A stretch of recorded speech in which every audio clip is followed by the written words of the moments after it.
ബ്രിട്ടനിൽ കൗതുകമായി മുത്തപ്പൻ വെള്ളാട്ട മഹോത്സവം നടന്നത് കെന്റ് ഹിന്ദു സമാജം, മുത്തപ്പൻ സേവാ സമിതി UK എന്നീ സംഘടനകളുടെ സഹകരണത്തോടെ. ചടങ്ങുകൾക്ക് വേദിയായി കെന്റിലെ ജില്ലിഹമ്മിലുള്ള സ്കൗട്ട് സമ്മേളന കേന്ദ്രം.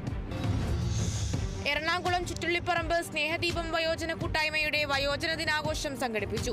പരിപാടി 11ാം വാർഡ് കുടുംബശ്രീ ADSന്റെയും അമ്പാടി അങ്കണവാടിയുടെയും സംയുക്താഭിമുഖ്യത്തിൽ റിട്ടയർഡ് EO ജയദേവൻ ഉദ്ഘാടനം ചെയ്തു. തൃശൂർ പാടൂർ നവീകരിച്ച മുസ്ലിം ലീഗ് ഓഫീസ് ഉദ്ഘാടനം സംഘടിപ്പിച്ചു. മുസ്ലിം ലീഗ് സംസ്ഥാന വൈസ് പ്രസിഡന്റ് CH റഷീദ് ഉദ്ഘാടനം നിർവഹിച്ചു. പരിപാടിയിൽ പുതിയ പാർട്ടി അംഗങ്ങൾക്കുള്ള മെമ്പർഷിപ്പ് വിതരണവും നടന്നു. എരുമേലി അയ്യപ്പ ക്ഷേത്രത്തിൽ ഹിന്ദു സംഘടനകളുടെ പ്രതിഷേധം കുറിക്ക് ഫീസ് ഈടാക്കാനുള്ള ദേവസ്വം ബോർഡ് തീരുമാനത്തെ തുടർന്ന്. ബോർഡ് തീരുമാനിച്ചത് കുറി ചാർത്താൻ ഭക്തരിൽ നിന്ന് 10 രൂപ ഈടാക്കാൻ. നടപടി അംഗീകരിക്കില്ലെന്ന് BJP മധ്യമേഖലാ പ്രസിഡന്റ് N ഹരി.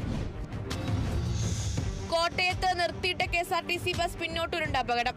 യാത്രക്കാർ പുറത്തിറങ്ങിയതിനാൽ ഒഴിവായത് വൻ ദുരന്തം. അപകടത്തിൽ തകർന്നത് PWD ക്വാർട്ടേഴ്സിന്റെ മതിലും പ്രസ് ക്ലബിന്റെ കവാടവും.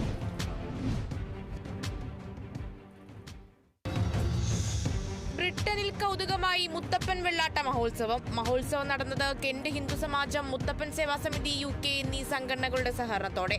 ചടങ്ങുകൾക്ക് വേദിയായി കെന്റിലെ ജില്ലിഹമ്മിലുള്ള സ്കൗട്ട് സമ്മേളന കേന്ദ്രം. എറണാകുളം ചുറ്റുള്ളിപ്പറമ്പ് സ്നേഹദീപം വയോജന കൂട്ടായ്മയുടെ വയോജന ദിനാഘോഷം സംഘടിപ്പിച്ചു. പരിപാടി 11ാം വാർഡ് കുടുംബശ്രീ ADSന്റെയും അമ്പാടി അങ്കണവാടിയുടെയും സംയുക്താഭിമുഖ്യത്തിൽ റിട്ടയർഡ് EO ജയദേവൻ ഉദ്ഘാടനം ചെയ്തു. തൃശൂർ പാടൂർ നവീകരിച്ച മുസ്ലിം ലീഗ് ഓഫീസ് ഉദ്ഘാടനം സംഘടിപ്പിച്ചു. മുസ്ലിം ലീഗ് സംസ്ഥാന വൈസ് പ്രസിഡന്റ് CH റഷീദ് ഉദ്ഘാടനം നിർവഹിച്ചു. പരിപാടിയിൽ പുതിയ പാർട്ടി അംഗങ്ങൾക്കുള്ള മെമ്പർഷിപ്പ് വിതരണവും നടന്നു.